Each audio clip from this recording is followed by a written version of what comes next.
Graças a Deus. Agradeço a casa por mais esse momento de mergulho em reflexões tão profundas que compõem o nosso mundo íntimo. Então, numa noite em que a gente pode se reunir para falar sobre a lei da adoração, para falar sobre a presença divina em nós e como podemos comungar com Deus. Então, seria, no meu ponto de vista, na minha compreensão, esse trecho do Livro dos Espíritos está nos conduzindo para essa busca. Como é que eu posso comungar com Deus? Que é Deus? Inicia o Livro dos Espíritos nos perguntando, nos provocando, nos instigando a mergulhar, nos desafiando, talvez, a mergulhar nessas concepções. E aí, a partir dessa pergunta, então, nosso pensamento é direcionado para uma outra lógica, um outro jeito de raciocinar sobre essa potência, sobre esse poder cósmico, sobre essa consciência universal. A gente vai dar o nome que quiser. Ao longo da história da humanidade, nós vamos observando várias nomeações, várias nomenclaturas, várias formas de se dirigir a essa potência, mas aquela inquietação íntima, aquele desejo de conseguir compreender, aquela pergunta, tá me vendo? Tá me vendo? E aí, às vezes, no desejo dessa compreensão, a gente olha para cima, porque a gente ainda traz uma compreensão, um entendimento, vamos dizer assim, de busca exterior. Então, lançamos o olhar para o alto, como se no universo existisse alto e baixo, para cima e para baixo. Seguimos nessa busca com receio, muitas vezes, de possíveis julgamentos a que nos acostumamos ao longo não só dessa encarnação, mas de quantas outras encarnações. Nós nos acostumamos a elaborar e sustentar essa compreensão de que existe um ser sentado num trono, com o dedo em riste, com talvez um cajado apontando na nossa direção. O olho que tudo vê, mas na nossa consciência ainda pequenina, ainda obtusa, ainda de acordo com o nosso grau de evolução, então, ainda em processo de elaboração da compreensão, nosso nível de consciência dessa forma, nós ainda nos percebemos como a criança. Deus nosso Pai, então nós somos a criança. Deus nosso Pai, na nossa compreensão planetária, o pai ou a mãe, por que não Deus nossa mãe? O pai ou a mãe são figuras que orientam, que sustentam, mas também energicamente nos corrigem. E muitas vezes essa correção assusta, machuca e até incomoda. Na nossa concepção planetária, ainda, muitas vezes, essa orientação, essa correção até nos machuca.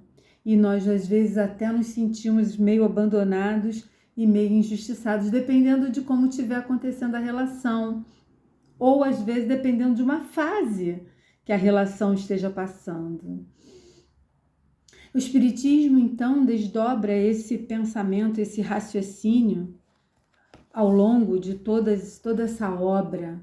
Nós vamos ver aprofundamentos dessa relação com Deus, dessa comunhão que a gente busca com o divino. Então, aqui no Livro dos Espíritos e em toda a obra básica, o Evangelho segundo o Espiritismo, a definição de céu e inferno que nós vamos encontrar depois na obra do mesmo nome, O Céu e o Inferno, a Gênese também no Livro dos Médiuns, em toda a obra básica nós vamos encontrar pontos em que podemos mexer um pouco mais, provocar um pouco mais o nosso íntimo nessa relação.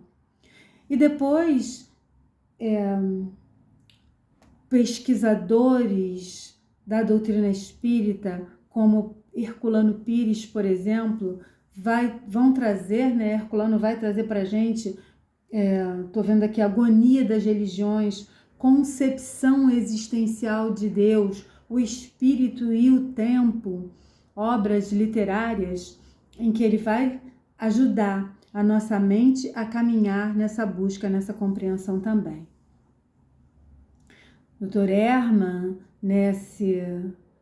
nessa conversa inicial que ele traz para a gente, já nos esclarece. Somos itinerantes, passamos por vários estágios e vários pontos, e assim nós vamos desenvolvendo essa compreensão.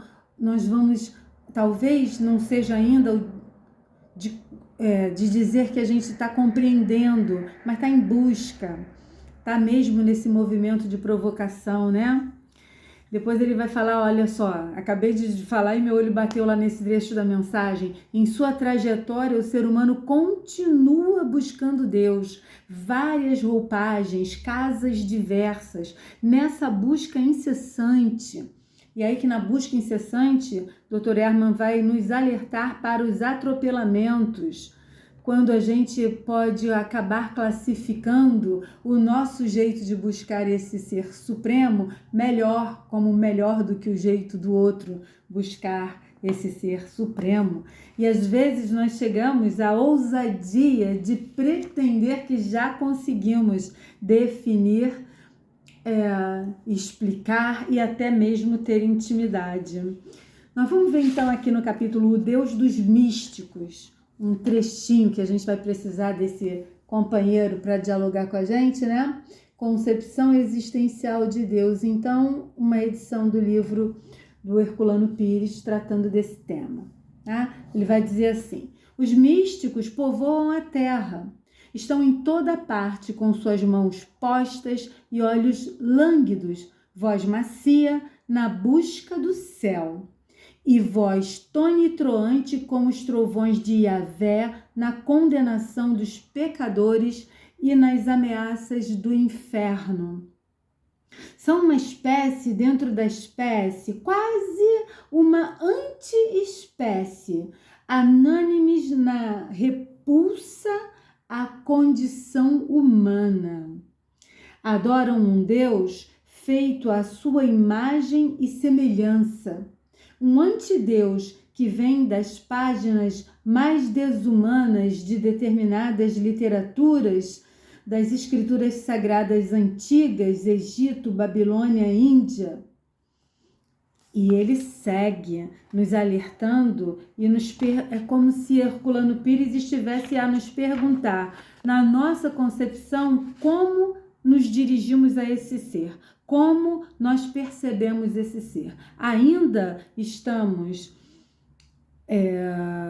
e nossa mente ainda está sendo ilustrada por aquele homem idoso, barbudo, com um cajado na mão, sentado no trono. Ainda carregamos essa imagem do Deus antropomórfico a nos ameaçar, igual, nossa imagem e semelhança. Só pode ser isso que eles quiseram dizer, né? A concepção humana vai se manter delirando em torno de si mesma, em torno de nós mesmos. Nós estamos numa espécie de delírio de que já compreendemos, diante de um universo que a ciência vem apresentando para a gente outras descobertas, outros desdobramentos dos estados da matéria, das partículas da matéria, e nós ainda talvez sigamos com o pensamento confinado nessa compreensão equivocada. E isso talvez seja um ponto que dificulta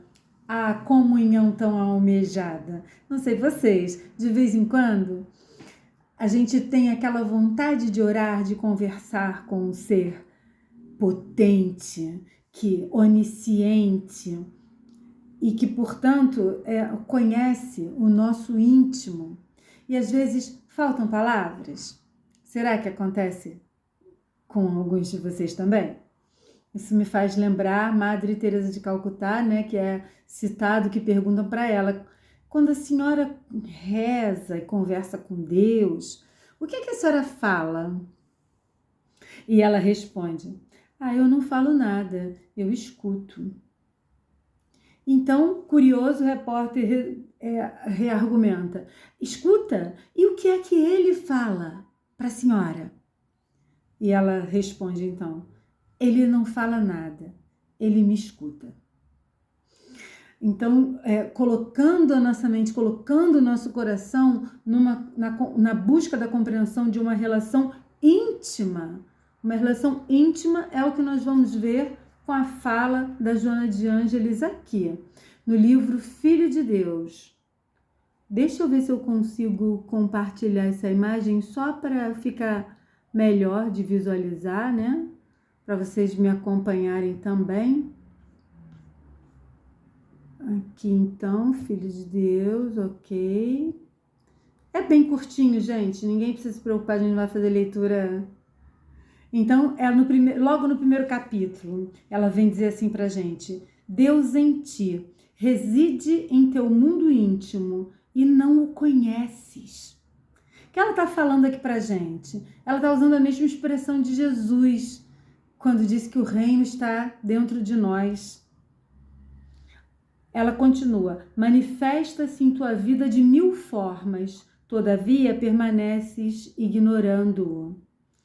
Joana está afirmando que a presença divina é constante, 1000 formas, é constante. Alenta-te com a esperança, irradiando o amor que te mantém em equilíbrio na estrutura do teu corpo, da tua mente, da tua emoção.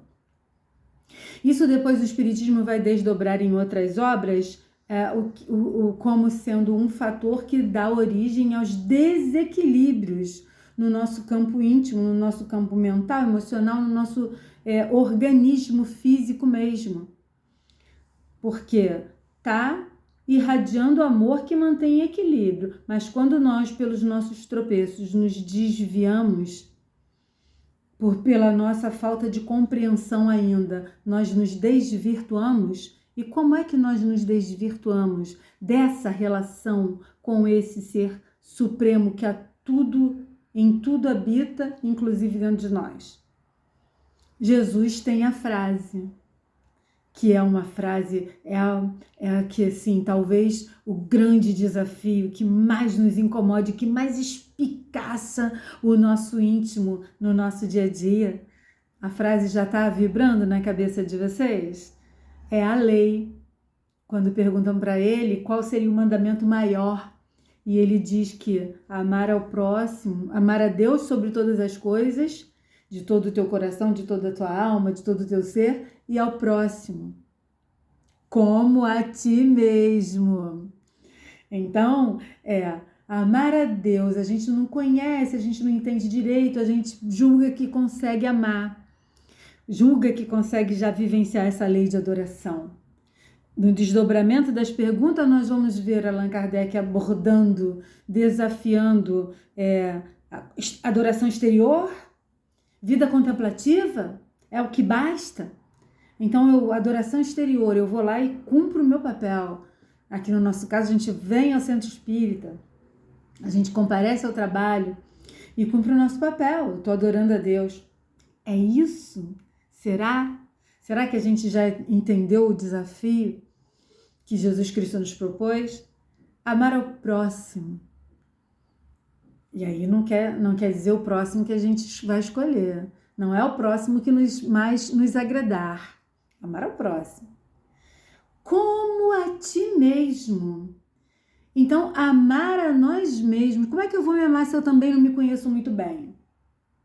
E naquelas horas em que, deparando com as minhas fragilidades, minhas questões íntimas, eu entro num processo de negação, de rejeição de mim mesmo, desencadeando outros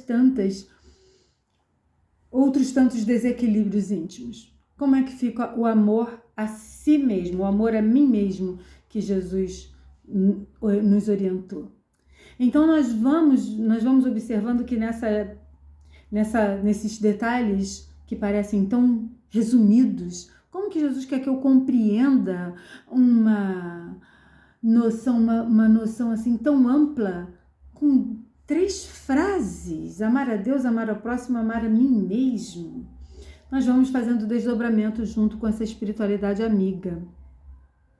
E aí, então, voltando lá para Joana, quando ela diz que ele nos alenta com esperança, irradiando amor que mantém equilíbrio na estrutura do teu corpo, da tua mente e do teu coração.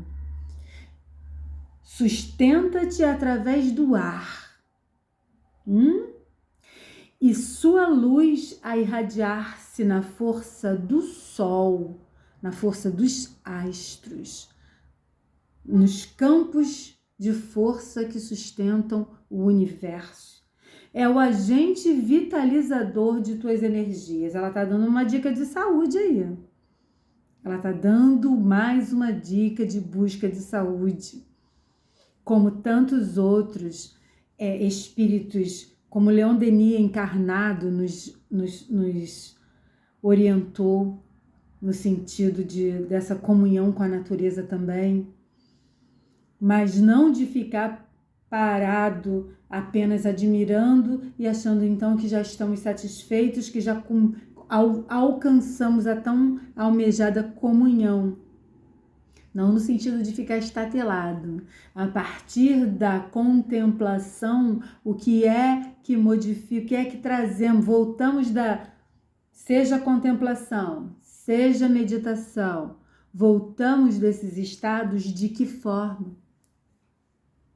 O que é que trazemos quando voltamos desses estados?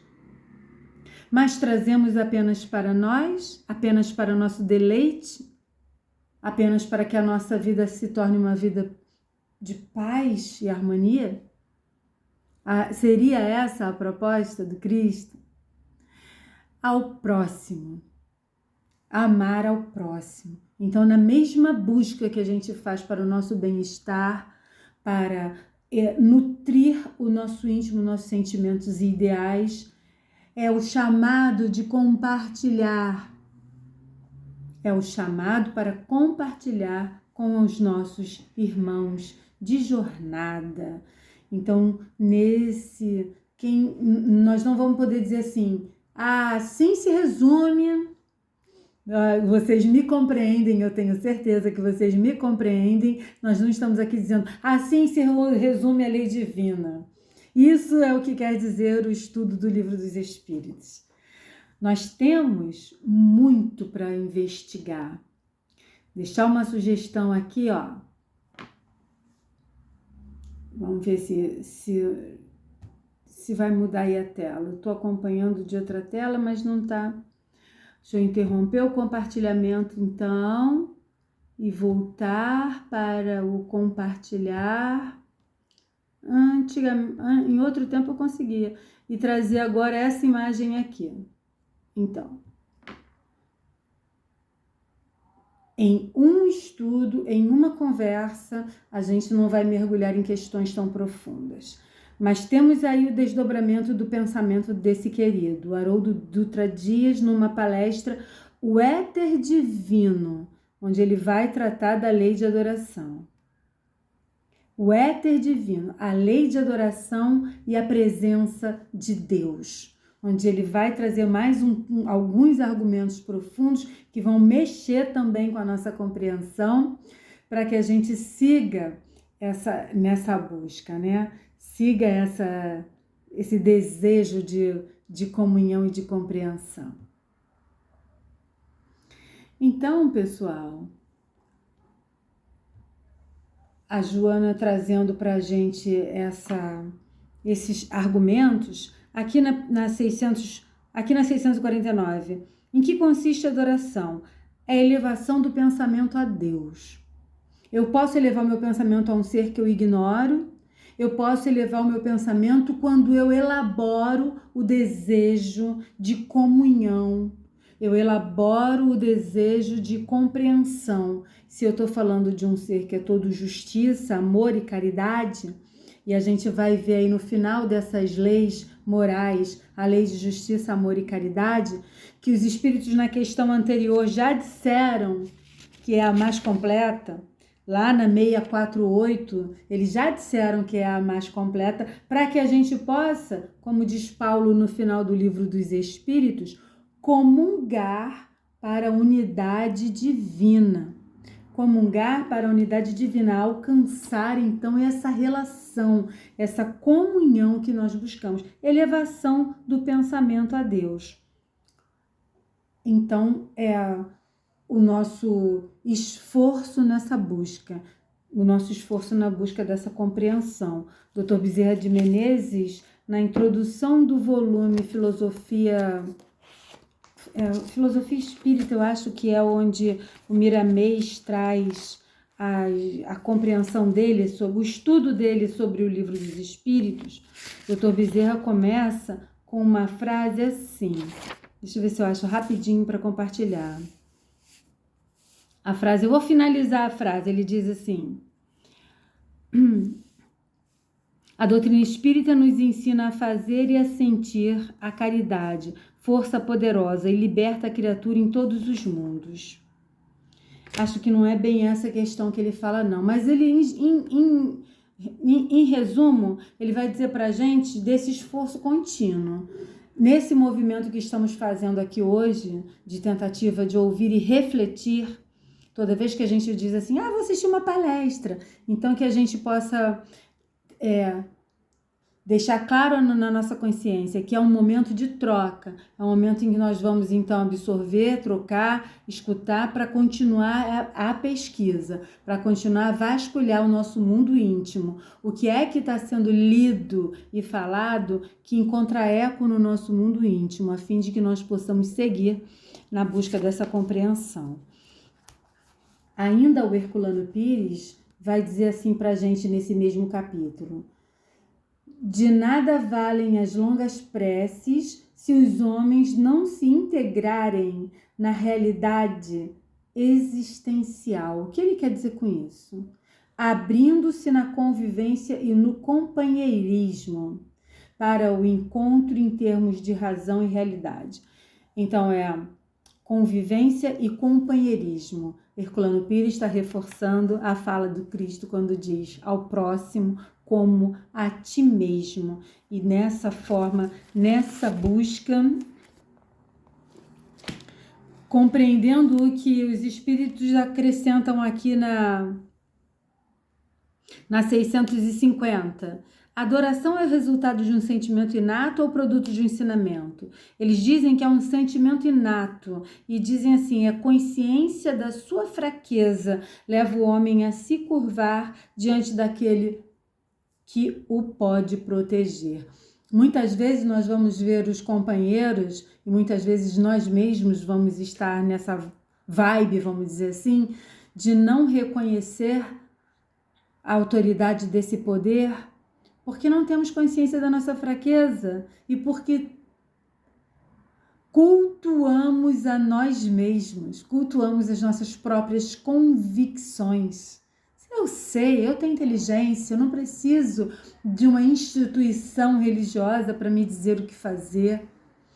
Que bom que chegue o dia em que a gente possa, como diz no Livro dos Espíritos, com a lei gravada na nossa consciência, elaborar e avançar no uso do nosso livre-arbítrio, né? Diminuindo então a necessidade de uma instituição para nos direcionar, né? Através da fala de outras pessoas. Porque nesse dia que há de chegar, porque Jesus também disse isso, eu vou deixar mais uma dica, compartilhar mais uma busca de pesquisa que emociona muito.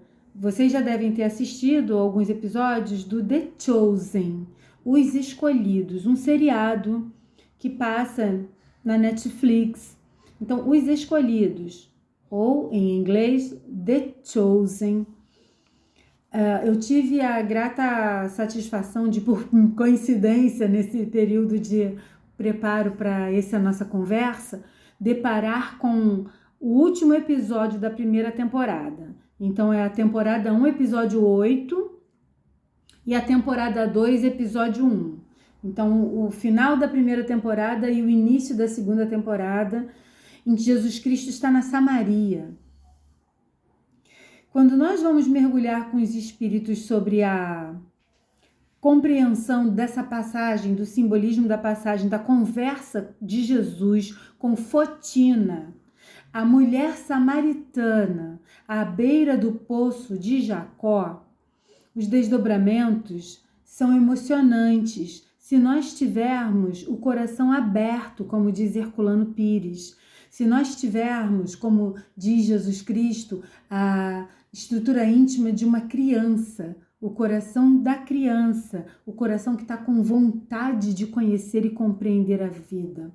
O coração que está com vontade, aquela sede que ele também fala no Sermão do Monte. Então, nós estivermos com a sede, a fome de justiça, e essa leitura, assistir a esse seriado, vai mexer com o nosso íntimo. Nós vamos identificar no nosso mundo íntimo aquela vontade que os personagens demonstram. Porque o evangelho que Jesus Cristo vivenciou e os apóstolos escreveram para ficar aí para a posteridade até os nossos tempos, eles mexem muito com a gente porque eles estão tocando no nosso próprio mundo íntimo.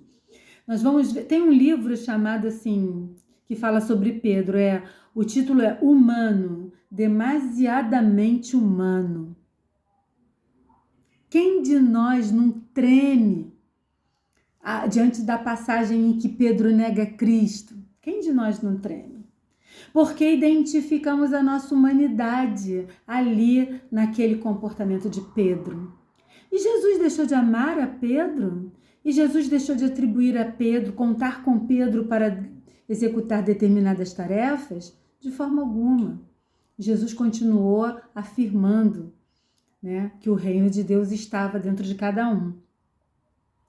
João, nesse episódio, no primeiro da segunda temporada do The Chosen, João tem umas atitudes lá. João é o grande amado, né? É dito que João é o grande, o doce, o mais doce discípulo. Foi o único que não morreu de morte mais dolorosa, mais trágica, né? Morreu na morte natural.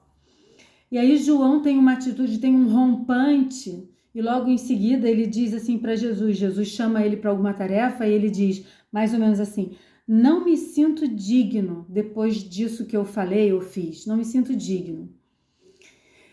Como nós, quantas vezes nós ficamos?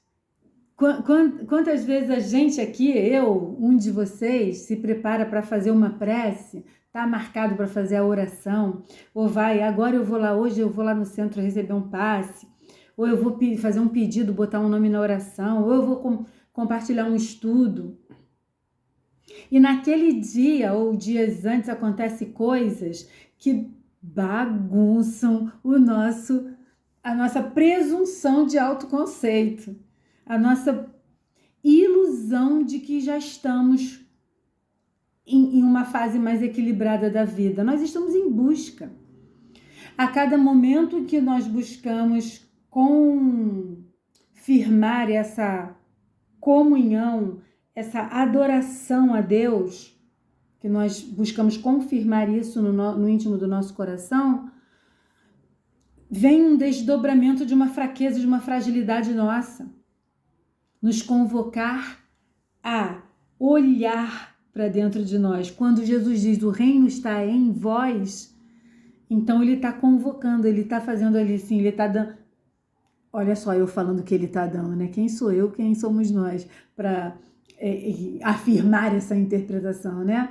Mas assim, parece que ele está dando um contorno, ele está fazendo um caminho para contornar aqui com a gente. Contorna aí para você passar pelo processo de autoconhecimento, de reforma íntima, para quebrar as pedras do coração, para poder organizar esse reino que está aí, essa semente de mostarda que já foi plantada dentro de ti. Então, Jesus olha para João para consolá-lo dessa hora em que ele tropeçou em si mesmo. E Jesus diz assim, lá no filme, né? Agora no filme. Eu não vi essa frase de Jesus, não sei se alguém deparou com ela. Eu não vi essa frase de Jesus nem no Novo Testamento e nem nas obras assim, Amélia Rodrigues, Humberto de Campos, que trazem muitos fatos, desdobramentos lá, dos estudos que eles fazem no plano espiritual da vida de Jesus, né? E aí Jesus, nesse episódio do seriado, ele diz para João: quem é digno de coisa alguma? Nesse sentido, né, da dignidade que a gente busca como já uma demonstração de que nós estamos realmente equilibrados. Jesus diz pra gente, segue na busca. Os espíritos estão dizendo aqui pra gente, né, manter o esforço. Então, aqui na questão, por exemplo, 653, quando ele pergunta se a adoração tem necessidade de manifestações exteriores, e aí os espíritos respondem, a verdadeira adoração está no coração. Em todas as vossas ações, imaginai sempre que um Senhor vos observa. Só que de forma alguma eles estão voltando a nossa mente para aquela compreensão equivocada de que tem um Senhor idoso, poderoso, observando e julgando, né? Ele está trazendo como se fosse assim um apoio. Eu estou desejando encontrar esse equilíbrio em mim. Qual a minha referência? O Senhor. O Senhor é a minha referência, para que eu possa, então, avaliar o meu comportamento e reorganizar as minhas decisões. João, nesse episódio, é muito interessante, porque lembra muito a gente, pessoal. Pelo menos lembra muito a mim mesma. Ele, na próxima cena, Jesus é convidado para falar no Sinédrio, e aí o sacerdote deixa Jesus à vontade para escolher qual pergaminho que ele vai usar. E Jesus, de propósito, convoca João para ajudar a escolher o pergaminho. E aí, quando João está lá conversando com Jesus, Jesus faz umas provocações, é muito lindo. E aí alguém lá de fora, uma voz pergunta, Senhor, já escolheu? João vira naquele rompante. Sabe a gente quando está organizando alguma coisa que parece que é muito importante, que a gente está muito envolvido naquela organização e alguém vem interromper e a gente vira naquele rompante e fala, calma aí! João vira naquele rompante e usa uma expressão assim, tá quase! Aí na mesma hora ele olha para Jesus, então o Senhor, aqui da resposta dos espíritos, o Senhor está ali diante de João. Aí João olha para ele, volta de novo a face na direção da porta e muda o tom de voz. E aí João fala, tá quase. Olha, eu fico assim, nossa, o caminho é por aí mesmo, né? Então, quando nós... Uma vez um amigo espiritual sugeriu que uma equipe de trabalho lesse para se manter o preparo íntimo para abraçar aquela tarefa, lesse os Atos dos Apóstolos. E nesse livro Atos dos Apóstolos, já no Novo Testamento, nós vamos deparar com muita dificuldade. Dificuldade de relacionamento, dificuldade de compreensão, de parte dos apóstolos. Junto, os Atos dos Apóstolos se dá após a partida de Cristo, né? Mas junto a Cristo nós vamos ver essas dificuldades. No livro Boa Nova, Humberto de Campos compartilha com a gente muitos conflitos íntimos dos apóstolos e dos discípulos. Então, isso tudo como uma movimentação interna para dizer para a gente qual o objetivo da lei de adoração e qual é a grande forma, qual é a maneira melhor da gente manter essa adoração no nosso coração. Continuando aqui com o Livro dos Espíritos, então, deixa eu acrescentar, antes de voltar para o Livro dos Espíritos, uma fala que também para o meu coração é linda, tanto pela estrutura da frase, quanto pelo significado que o mestre coloca, né? Quando ele fala assim, ainda de volta lá na conversa com a Fotina, com a mulher samaritana no poço de Jacó, quando ele diz assim para ela, mas a hora vem e agora é. Que ele está dizendo para ela que vai chegar a hora em que não vão adorar, porque a questão dela é que adoram ali no monte do poço de Jacó, adoram só no templo de Jerusalém, afinal qual é o lugar correto, já que ele estava dizendo que era o Messias para ela, né? E aí Jesus fala assim, mas a hora vem e agora é, em que o Pai será adorado em espírito, porque é espírito, é essência, então vai ser adorado em essência, em todos os lugares, porque vai ser cultuado no coração. Então, eu gostaria de trazer e compartilhar esse versículo, essa frase, aqui nesse momento da nossa troca. A hora vem e agora é. É agora. Que a gente, como João, nesse episódio, a gente, assim, não se impacte com o nosso próprio equívoco, os nossos rompantes, que jamais sejam obstáculos para a nossa jornada, porque não serão os primeiros e ainda não serão os últimos. Movimentos equivocados, impulsos da nossa mente e do nosso coração.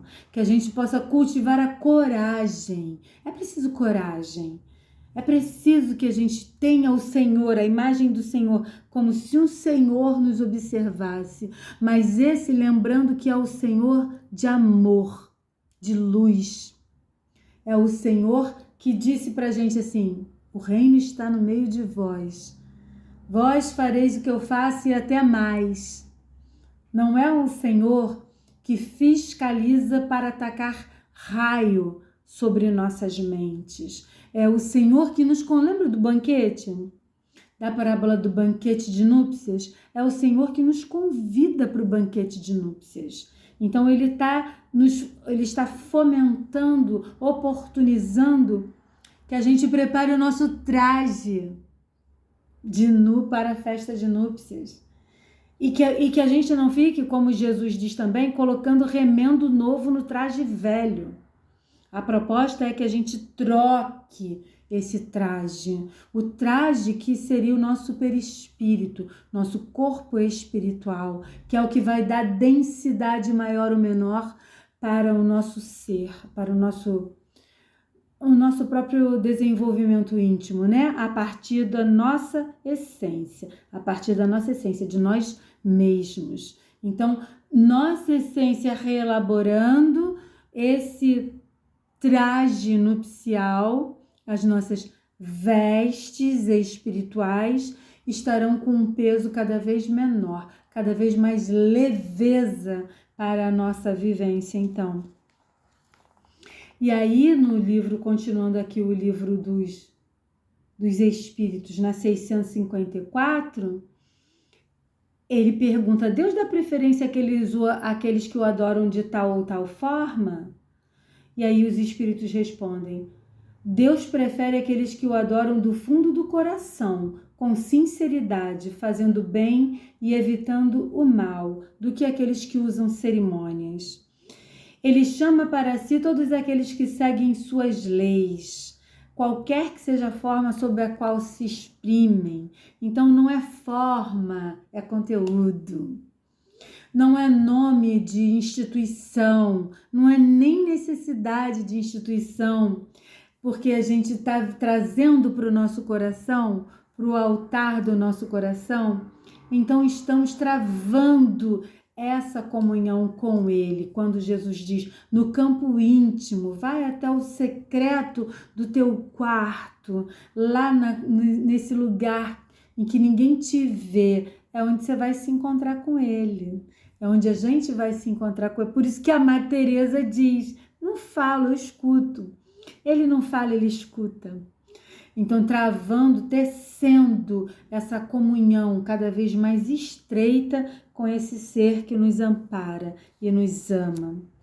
Então, ele finaliza essa questão, os espíritos, com essa resposta assim: não pergunteis, pois, se há uma forma de adoração mais conveniente, porque isso seria perguntar se é mais agradável a Deus ser adorado em um idioma que em outro. Eu vos digo ainda uma vez, os cânticos não chegam até ele senão pelas portas do coração. Vai para dentro do teu íntimo, dentro do teu templo sagrado, que é o coração. Então, existem exercícios de meditação para a gente entrar em contato com esse templo sagrado. Jesus mesmo chama a gente, vai para o silêncio do seu íntimo. E a gente pode fazer um momento antes daquela prece, naquele momento em que a gente está assim, ai, queria tanto, mas eu não estou com elaboração íntima. Então respira, apenas pausa, em qualquer hora, em qualquer lugar. Respira, pausa, põe a mão no abdômen se ajudar a concentrar. Aí, quando a gente leva a atenção para a respiração, pronto, a gente já começa um processo de interromper o fluxo desordenado de pensamentos. E a gente pode dirigir a pergunta: o que é que eu estou sentindo agora? Como é que está meu coração agora? Ativando no íntimo o desejo profundo de comunhão com o nosso campo íntimo, para que a gente possa estabelecer uma clareira na floresta de pensamentos, como diz Emmanuel, para que o nosso pensamento vaze, ultrapasse essa rede que a gente tece no dia a dia e que a gente às vezes se prende nela, a rede dos desejos, a rede das intenções desordenadas. Então é um momento curto, simples, de preparo. Palhano Júnior também dá orientações de preparo para a oração, e pode ser através de uma música, como pode ser através de trazer uma imagem bela para a nossa mente, para que pacifique o coração e que a gente possa, através da beleza da música, da beleza da imagem, a gente possa então ativar o senso estético do belo no nosso íntimo e conseguir então se lançar nesse objetivo da comunhão tão simples, tão singela, que a espiritualidade nos convoca e que a divindade proporciona para o nosso íntimo. São passo a passo.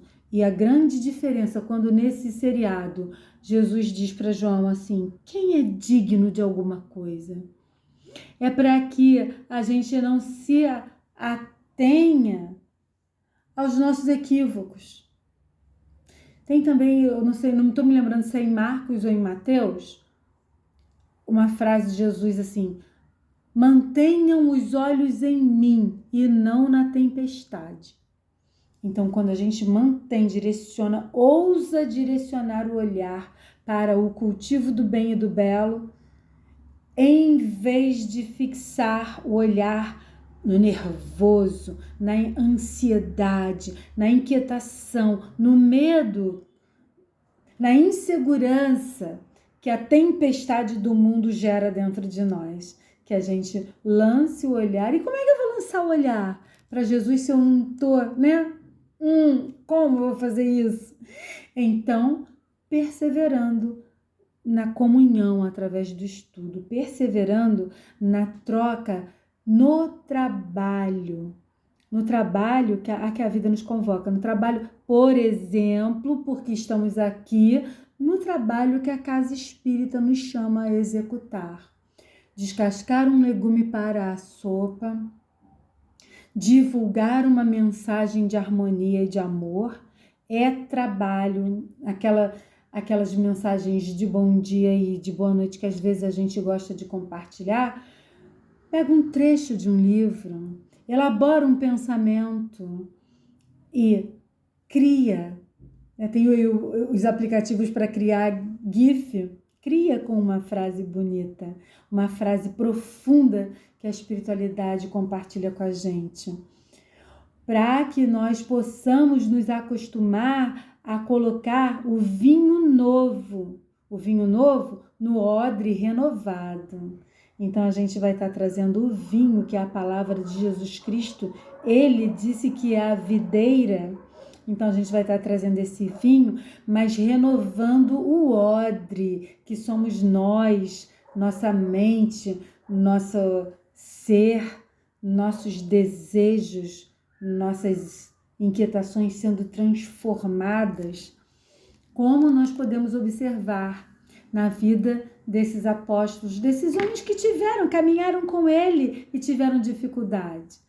Mexendo também nesses casos, tem audiolivro quando a gente não tiver com tempo ou condições de ler, tem audiolivro também, Boa Nova, Amélia Rodrigues, compartilhando com a gente vivências intensas, profundas, reais, porque calam dentro de nossos corações. Nós vamos aqui finalizar, dando um pulinho para... só falando aqui que ele diz que na questão 656, ele pergunta sobre a adoração coletiva, se é preferível à individual. Os espíritos, em momento algum, nos obrigam a adorar ou a buscar a comunhão divina dessa ou daquela forma. Eles legitimam qualquer movimento que façamos nessa busca.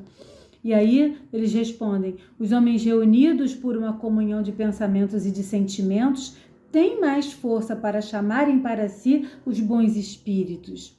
Da mesma forma, quando reúnem para adorar a Deus. Não acrediteis por isso que a adoração particular, individual, seja menos boa, porque cada um pode adorar a Deus pensando nele, buscando, estudando, lendo, trabalhando. E aí o Emmanuel vai dizer assim para a gente numa mensagem, comungar com Deus é a mensagem. Ele vai dizer assim para a gente: as lutas do mundo, na nossa individualidade, então, olha aí, sozinho nessa luta, sozinho nesse desafio, no ambiente do trabalho profissional, na rua, na fila, na família, sozinho nesse desafio íntimo, as lutas do mundo representam a sagrada oportunidade do homem para que seja perfeitamente fiel ao Criador. As lutas do mundo, sem desistir, mantendo a confiança ativa. Mas não estou compreendendo onde é que Deus quer chegar com isso. Mas então continua pedindo, continua fazendo um silêncio, um recolhimento, para que o reino estabelecido dentro de nós flua, verta a fonte que Jesus disse para a samaritana que ia saciar pela eternidade. É preciso que a gente abra espaço para que essa fonte brote. Então, ele finaliza falando da vida contemplativa, que se a vida para contemplar, para não fazer nada, a gente não está sendo agradável a Deus, porque não fazendo o mal também não faz o bem. E é necessário fazer o bem. Não fazer o bem já é um mal. E eles dizem nas questões anteriores que assim, não basta não fazer o mal, é necessário fazer o bem. Fazer o bem é atender à vontade divina. O bem é a harmonia do universo. Cada vez que nós fazemos o bem, seja onde for, nós estamos entrando em sintonia e comunhão com essa potência, com esse poder, essa energia cósmica que habita também em nós. Muito obrigada, casa, muito obrigada a todos por compartilharem seu tempo e suas vibrações íntimas nesse momento de busca coletiva, para que saiamos dessa noite pensando que a hora vem e agora é. Já chegamos na hora. Já chegamos no momento, nossos corações já estão em atividade de busca por essa comunhão almejada. Que possamos aprender a nos manter nessa busca e nessa paz. Muito obrigada.